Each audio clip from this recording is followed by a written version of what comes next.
নমস্কার বন্ধুরা, IND news Bangla চ্যানেলে আপনাদের আবারও স্বাগত। কৃষক বন্ধু প্রকল্পে আজকে আবারও একটা নতুন আপডেট। আর চলবে না ফড়েদের দাপট, ধান বিক্রির নিয়মে বদল এনে চমক দিল কিন্তু আমাদের রাজ্য প্রশাসন।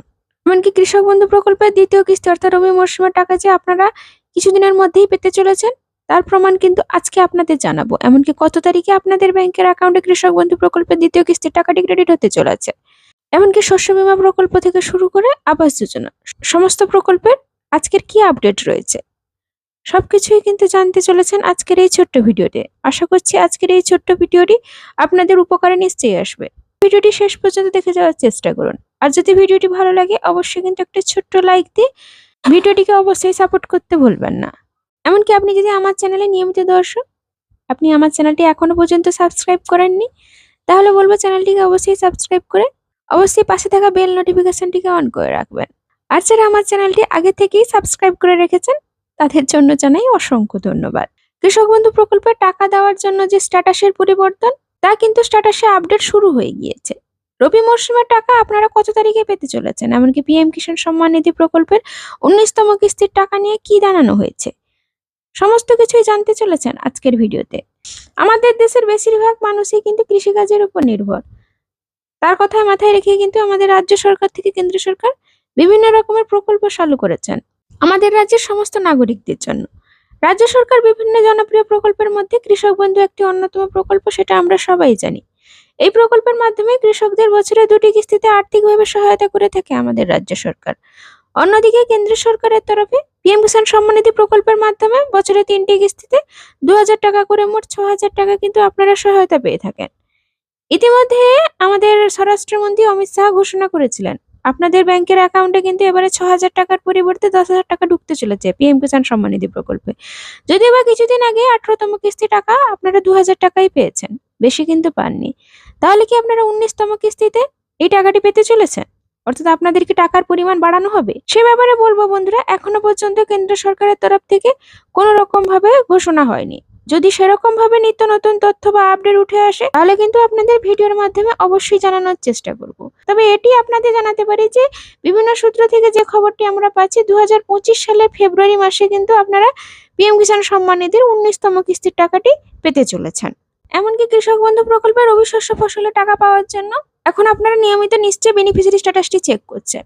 যারা এখনো পর্যন্ত বেনিফিশিয়ারি স্ট্যাটাসটি চেক করেননি বা জানেন না কি করে আপনারা দেখতে পাবেন যে আপনারা টাকাটি পাবেন কি পাবেন না, এর জন্য অবশ্যই আপনারা কৃষক বন্ধু লিখবেন গুগল ব্রাউজারে গিয়ে বা ক্রোম ব্রাউজারে গিয়ে। কৃষক বন্ধু .net বলে একটা ওয়েবসাইট আছে, আপনাদের সুবিধার্থে আমি আমার ডেসক্রিপশনে অবশ্যই লিঙ্কটি দিয়ে রাখবো, আপনারা চাইলে দেখতেই পারেন। তো কৃষক বন্ধু .net এই ওয়েবসাইটে ক্লিক করার পরে আপনারা দেখতেই পাবেন যে নথিভুক্ত কৃষকের তথ্য বলে একটি অপশন আসছে, অর্থাৎ একটি লেখা আসছে। ওখানে ক্লিক করবেন, দিলে দেখবেন একটি নতুন পেজে নিয়ে যাচ্ছে।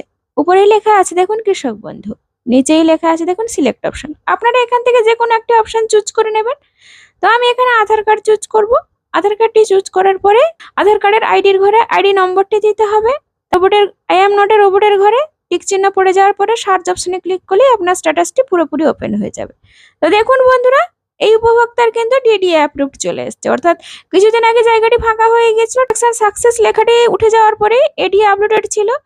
আবার কিন্তু গত 2 দিন ধরে ওনার কিন্তু ডিডি অ্যাপ্রুভড এই লেখাটি কিন্তু আসছে। আপনাদের সামনেই কিন্তু লাইভ প্রমাণ দেখালাম, আমি এখানে কোনো রকম ভাবে কাটছাট করিনি। তো ডিডি অ্যাপ্রুভ চলে এসছে। তবে আমার পরিচিত কিছুজনকে জিজ্ঞেস করেছিলাম যে উনাদের স্ট্যাটাসে কি অ্যাকাউন্ট ভ্যালিড অপশনটি চলে এসেছে। তো উনাদের বক্তব্য, উনাদের হয় এডিএ আপলোডেড এসছে, না হলে জায়গাটি ফাঁকা হয়েছে, এখনো কিন্তু অ্যাকাউন্ট ভ্যালিড অপশনটি আসেনি। তো আমার পরিচিতির ভেতরে দুজন আমাকে আইডিটি দেওয়ার জন্য আমি স্ট্যাটাসটি আপনাদের সামনে খুলে দেখাতে পাচ্ছি। উনাদের দুজনেরই কিন্তু ডিডিএ অ্যাপ্রুভড এই অপশনটি কিন্তু চলে এসেছে, অ্যাকাউন্ট ভ্যালিড অপশনটি কিন্তু এখনো পর্যন্ত আসেনি। যদি অ্যাকাউন্ট ভ্যালিড অপশনটি চলে আসে আপনারা জানেন যে আপনাদের ব্যাংকের অ্যাকাউন্টের 2-3 দিনের মধ্যেই টাকা ঢুকে যায়। তো এখনো যেহেতু অ্যাকাউন্ট ভ্যালিড অপশনটি আসেনি, এই টাকা পেতে আপনাদের কিছুদিন অপেক্ষা করতে হবে, অর্থাৎ রবি মরশুমে টাকা ঢুকতে কিছুদিন বাকি আছে। তাছাড়া অবশ্যই আপনারা টাকা পেতে হলে আপনারা অবশ্যই আপনাদের জমির সঙ্গে লিঙ্ক অবশ্যই করে রাখবেন, কেননা জমি কেনা বেচার ক্ষেত্রে জটিলতা দেখা দিতে পারে। এমনকি আপনাদের যদি মালিকানা পরিবর্তন করেন, এমনকি জমির শ্রেণী পরিবর্তন করেন, এটাতে কিন্তু বিরাট সমস্যা হতে পারে যদি আপনারা এই লিঙ্কটি না করতে পারেন। এমনকি বিভিন্ন রকমের সরকারি প্রকল্প পেতে আপনারা অবশ্যই এটি করে রাখবেন। তাছাড়া ইতিমধ্যে যে খবরটি শোনা যাচ্ছে যে রাজ্যের কৃষকদের শনাক্তকরণ করতে কেওয়াইসি করার সিদ্ধান্ত নেওয়া হয়েছে। বিভিন্ন সমীক্ষায় দেখা গেছে অনেক ভুয়ো কৃষকদের অ্যাকাউন্টে প্রত্যেক কিস্তিতে টাকা ঢুকছে। বিভিন্ন জেলায় কৃষকরা ব্লক অফিসে গিয়ে এই বিষয়ে অভিযোগ জানিয়েছেন। এছাড়াও অনেক কৃষকদের মৃত্যু হওয়ার পরেও ব্যাংক অ্যাকাউন্টে টাকা ঢুকছে, অর্থাৎ প্রথম কিস্তির টাকাটি কিন্তু ওনারা পেয়েছেন। যে সমস্ত কৃষকরা মারা যাচ্ছেন তাদের কোনো রকম রিপোর্ট ব্লক অফিসের কাছে নেই, তাই কিন্তু ওনারা জানেন না, ওনারা শনাক্ত করতে পারছেন না। তাই অবশ্যই কিন্তু আপনারা কেওয়াইসি আপডেটটি করে নেবেন। এছাড়া যে সমস্ত কৃষকরা একটি জমির নথিপত্র বহু কৃষকরা দীর্ঘদিন ধরে টাকা পেয়ে আসছিলেন, সেই কৃষকরা কিন্তু ব্লক অফিসের নজরে এসছেন। যদি কোনো রকম ভাবে সমস্যা দেখে থাকে তাহলে কিন্তু আপনারা রবি মরশুমে টাকাটি পাবেন না। তাই ব্লক অফিস সূত্রে যে খবরটি পাওয়া যাচ্ছে যে কেওয়াইসি করা থাকলে, অর্থাৎ কেওয়াইসি করার ফলে বহু কৃষকদের কিন্তু যদি কোনো রকম ভুয়ো তথ্য থাকে তাহলে কিন্তু ওনার নামটি বাদ পড়ার সম্ভাবনা রয়েছে। এমনকি লক্ষ্মী ভান্ডার প্রকল্পে আজকে টাকা ক্রেডিট হয়েছে। এতদিন পর্যন্ত কিন্তু আমাদের মা বোনেরা অপেক্ষা করছিলেন কবে লক্ষ্মী ভান্ডার প্রকল্পের টাকাটি আপনাদের ব্যাংকের অ্যাকাউন্টে ক্রেডিট হবে। তো আজ হবে কাল হবে বলে সোশ্যাল মিডিয়ায় বিভিন্ন রকমের ঝড় উঠেছিল। এই নিয়ে কিন্তু মা বোনেদের মধ্যে একটা সন্দেহ ছিল যে উনারা টাকাটি পাবেন কি পাবেন না, কেননা আমাদের মাননীয় মুখ্যমন্ত্রী সরাসরি জানিয়ে দিয়েছেন যে লক্ষ্মী ভান্ডার প্রকল্পের টাকা কিছুতেই বন্ধ হবে না।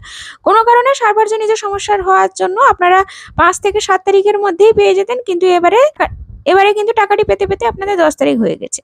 তাই কিছু জেলায় টাকা ছাড়া হয়েছে, ধীরে ধীরে কিন্তু আপনারা সবার ব্যাংকের অ্যাকাউন্টে সবাই কিন্তু টাকাটি পেয়ে যাবেন।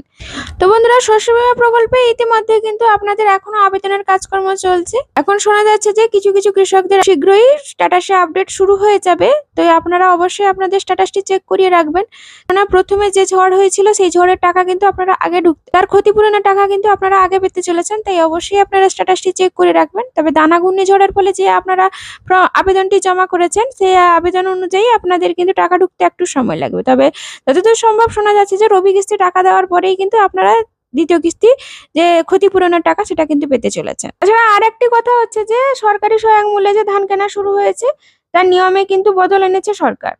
কি বদল এনেছে না, নভেম্বর মাসের শুরুতেই খরিফ মৌসুমে সরকারি সহায়ক মূল্যে ধান কেনা শুরু হয়েছে, কিন্তু পূর্ব বর্ধমানের কাটোয়া মহকুমা জুড়ে এখনো সাড়া নেই চাষিদের। ঘূর্ণিঝড় দানার প্রভাবে বহু ধান জমি নষ্ট হয়ে গিয়েছিল, সেটা আমরা সবাই জানি। সে কারণে ধান ঝাড়া প্রক্রিয়া এখনো পর্যন্ত শেষ হয়নি। পূর্ব বর্ধমানের কাটোয়া মহকুমার 5 ব্লকের 15টি সরকারি সহায়ক মূল্য ধান ক্রয় কেন্দ্রগুলিতে বায়োমেট্রিক পদ্ধতিতেই ধান কেনা হবে। তবে খাদ্য দপ্তর সূত্রে জানানো গিয়েছে যে কৃষক বন্ধু পোর্টালে নথিভুক্ত থাকলেই সহজেই ধান বিক্রির জন্য রেজিস্ট্রেশন করা যায়। আর অনথিযুক্ত বর্গাদার হলে তাদের কিন্তু জমি সংক্রান্ত স্বঘোষণাপত্র দিয়ে রেজিস্ট্রেশনের আবেদন করতে হবে, সেটা আপনারা জানেন নিশ্চয়ই। তবে রেজিস্ট্রেশন করার জন্য বায়োমেট্রিক বাধ্যতামূলক। এবার বিডিও অফিসের প্রতিনিধি, কৃষক দপ্তরের প্রতিনিধি ও ওর চালকলের প্রতিনিধি মিলে 3 সদস্যের ব্লক স্তরের কমিটি গঠন করা হয়েছে। ধান কেনা নিয়ে কোনো সমস্যা থাকলে চাষিরা সেখানে গিয়ে জানাতে পারবেন। তারপরেও অভিযোগ থাকলে সরকারি টোল ফ্রি মূল্যে ধান বিক্রির জন্য চাষিকে নির্দিষ্ট অ্যাকাউন্ট নম্বরে রেজিস্ট্রেশন করতে হবে। ফোড়েতে দাপট রুখতে এবারে খাদ্য দপ্তর সিদ্ধান্ত নিয়েছে পুরো মরশুমের জন্য রেজিস্ট্রেশন থাকা অ্যাকাউন্টের মাধ্যমে খাদ্য দপ্তরের সঙ্গে লেনদেন করতে হবে। এ ব্যাপারে যে একটা ব্যানার প্রকাশিত হয়েছে তার কিন্তু একটা নথি আপনাদের সামনে তুলে ধরেছি, নিশ্চয়ই আপনারা দেখতেই পাচ্ছেন। দেখুন, লেখা আছে সরকার কর্তৃক ন্যূনতম সহায়ক মূল্যে ধান সংগ্রহ, সঠিক গুণমানের ধান দিন, ন্যূনতম সহায়ক মূল্য নিন। তো নিচেই লেখা আছে দেখুন কৃষকদের দ্বারা বিক্রিত ধানের সঠিক গুণমান কি হওয়া উচিত। প্রথমত হচ্ছে কৃষককে ধান বিক্রি করতে হবে নির্দিষ্ট গুণমান মেনে। কৃষকরা প্রথমে ধান ভালোভাবে শুকাবেন, পরিষ্কার করবেন, তারপরে ক্রয় কেন্দ্রে আনবেন যাতে কোনো সমস্যা ছাড়াই ধানের সহায়ক মূল্য পেতে পারেন। এমনকি গুণগত ধান নিয়ে যদি কোনো সমস্যা হলে আপনারা 3টি সদস্যের কমিটির কাছে অভিযোগ জানাবেন। সেটা আপনাদের আগেই জানিয়ে দিলাম যে কার কার কাছে আপনারা গিয়ে অভিযোগ জানাতে পারবেন। ধানের সঠিক গুণগত মান বলতে কি বোঝাচ্ছে না, ধান পরিষ্কার, শুকনো, পরিপক্ক, এমনকি বিভিন্ন উপযুক্ত ও একই ধরনের মাপের এবং রঙের হওয়া দরকার। ধান যেন কোনো রকমের ছত্রাক, বিষাক্ত গন্ধ, এমনকি পোকার সংক্রমণ না হয়ে থাকে তা দেখা দরকার। নিচেই দেখুন লেখা আছে না ধানের নির্ধারিত গুণমান। প্রথমত দেখুন জৈব মিশ্রণ ও অজৈব মিশ্রণ, এমনকি নষ্ট, বিবর্ণ, অঙ্কুরিত, পোকায় কাটা ধান, অপরিপক্ক কুঞ্চিত ধান, নিম্ন জাতের মিশ্রিত ধান। তার ডান দিকে দেখুন কত % কিন্তু নষ্ট হলে আপনারা সমস্যায় পড়তে পারেন। এছাড়া আপনারা জানেন যে ধান বিক্রির জন্য আপনাদের ডেট বুকিং করতে হয়। তো কি করে করবেন সে ব্যাপারে কিন্তু আগের ভিডিওতে আপনাদের জানিয়েও দিয়েছিলাম। তো আবাস যোজনা প্রকল্পে একটা নতুন আপডেট যে এই নভেম্বর মাসের 25 থেকে 27 তারিখের ভেতরে কিন্তু আপনাদের যে সার্ভে চলছে ওই সার্ভে কিন্তু শেষ হয়ে যাবে। তারপরে কিন্তু আপনাদের এর পঞ্চায়েত অফিসে, এমনকি জেলা অফিসে, বিডিও অফিসে, সমস্ত জায়গায় কিন্তু আপনাদের যে সার্ভে করার পরে ফাইনাল রিপোর্ট কিন্তু, অর্থাৎ আপনাদের নামগুলি কিন্তু ওইখানে লিস্ট অনুসারে টাঙিয়ে দেওয়া হবে।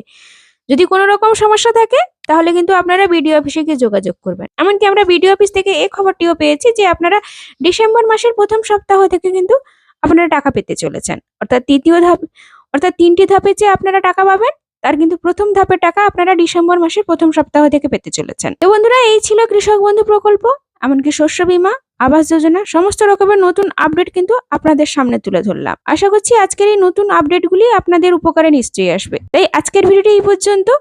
ধন্যবাদ।